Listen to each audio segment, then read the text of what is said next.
One of my very favorite stages that my kids ever went through when they were babies was introducing solid foods. I just always got a really big kick out of how they responded. Even if they liked the food, they would have some big reaction. Usually they looked disgusted at the food. So it was always very entertaining and very fun to watch them try new foods. While introducing solid foods can be a lot of fun and a lot of entertainment, it also can bring a lot of issues when people do the schedule incorrectly with solid foods. So I often see people who have started solids and then they find that their child starts having sleep issues a little while later, and I find out as I dig in, it's because of how they've set up their schedule with solid foods. In this video, we're going to go through when you should feed those solids, when you should feed the liquids, and what your schedule should look like once your baby starts solid foods.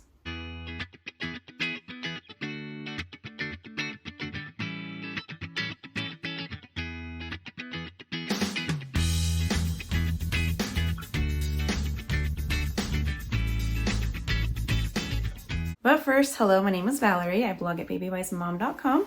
I've been blogging there since the year 2007. I have 4 children who currently range in age from 12 to 19 years old, and I love helping parents, love parenthood, and making your lives easier. Okay, like I said, I often get questions where someone messages me or leaves a comment on my blog, writes me an email, that's asking about solid foods. Well, they're not really asking about solid foods, they're asking about sleep. But what they are really asking about is solid foods, they just don't know it yet. So the question goes something like this, like, hey, my baby isn't sleeping well. I was wondering if you could help me figure this out. And here's our schedule. So he gets up at 7 and he nurses. And then at 9, he eats solid foods. And then at 9:30, he takes his nap. And then at 11, he gets up and he nurses. And then at 1, he eats solid foods. 1:30, he naps, etc. So I immediately see the issue. The issue is that once they started solid foods, they started feeding their child every 2 hours. So think about this. Before your baby started solid foods, or maybe you haven't started yet and you're just doing your research, but before your baby starts solid foods, your baby is at the very least, at the very most often, eating every 3 hours. And there's a good chance your baby is eating every 4 hours. So your baby is nursing or drinking from a bottle every 3 hours to every 4 hours. And then you introduce solid foods and you start feeding your baby every 2 hours.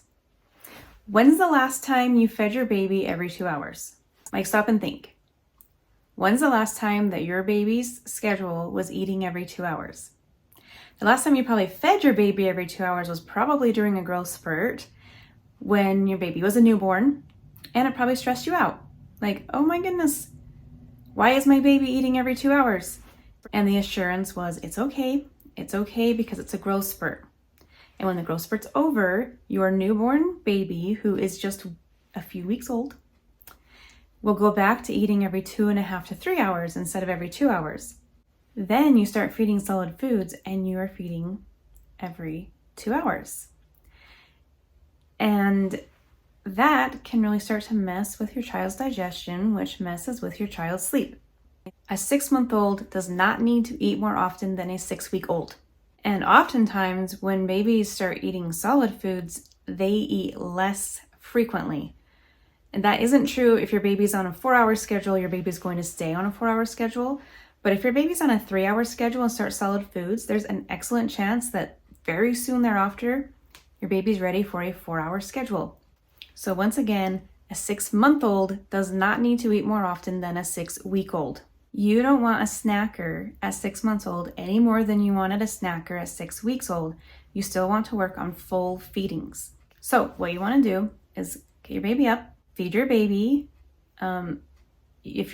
The liquids are still the most important thing. So that's something important to remember. You need to make sure that there are enough liquids still. And so if you start with solid foods, then your baby can get full off of the solid foods and not need to eat the liquids. It's a good idea to start with the liquid feeding. You may need to split that in half. So if you're breastfeeding and you feed from both sides, you might just feed one side and then solids, and then finish up with breastfeeding the other side after your baby's done eating solids. If you feed with just one side, but it typically takes 10 minutes, then feed for 5 minutes, solid foods, feed the other 5 minutes. If you're bottle feeding, feed half the ounces, solids, half the ounces. You only need to do that if your child takes the liquid feeding and then won't eat solids at all. You want your child to want to eat the solids. So if your baby is satisfied with the liquid feeding, your baby's less likely to be willing to try the new foods and maybe less interested in it. Once your baby's used to eating solids, then you can feed the whole liquid feeding and then move to solids immediately. When you're introducing, you may need to do the half and half. So let's go back to that hypothetical schedule that I talked about earlier that someone may message me with. So using that same base outline of feedings and naps, this is instead what the schedule should look like. So 7 a.m., get up, nurse, then have solids, or have the solids between the nursing. And then at 9:30 a.m., have the nap. So we had all of our meal in one block. So we still have the eat, wake, sleep cycle. We're still doing eat, play, sleep. We're not doing eat, play, eat, sleep. And then at 11, you get that same baby up from the nap, nurse, then solids. And then at 1:30 p.m., back down for the afternoon nap. So what I'm really trying to impress upon you is that you still want an eat, wake, sleep cycle, even when you start solid foods. Let me just throw in there, just as a sidebar, that as you introduce solid foods and once you have 3 solid meals a day, if you're on a 4-hour schedule, you will find that, the first solid food lines up really nicely with breakfast time, and the second one lines up really well with lunchtime. But the third one is awkward because it's either too early for a nice normal dinner time or too late for a typical dinner time. So if you're feeding at if you're doing a 4-hour schedule and you're feeding at 7, 11, 3, 7, then your third solid feeding would either be at the 3 or 7 p.m. And so you have to decide which one to do. You can do either one. It doesn't matter. You do what works for you, what works for your baby. I had 4 kids, and I did it at 3 with 2 of my kids and at 7 with 2 of my kids, and it was fine. We just did what worked best at the time for our schedule. A hard thing about a 7 p.m. solids I found was just that's also when you're trying to do bedtime. And so as you have especially if you have more than one child, if you have another child you're trying to do bedtime for, like a toddler or a preschooler, and it's their bedtime and you're adding a whole step of solid foods, then that makes that time of day more stressful than it has to be.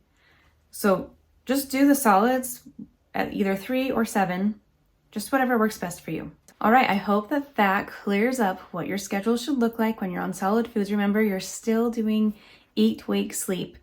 If you have just 2 naps a day, then not every single cycle is eat, wake, sleep, but you're feeding your liquids and solids together. And with your first 2 naps, it is eat, wake, sleep. So maintain your eat, wake, sleep cycle, feed your solids and liquids at the same time, and you'll be in good shape. As always, if you have any questions, please feel free to drop them in the comments and I will answer. And thanks for watching and have a great day.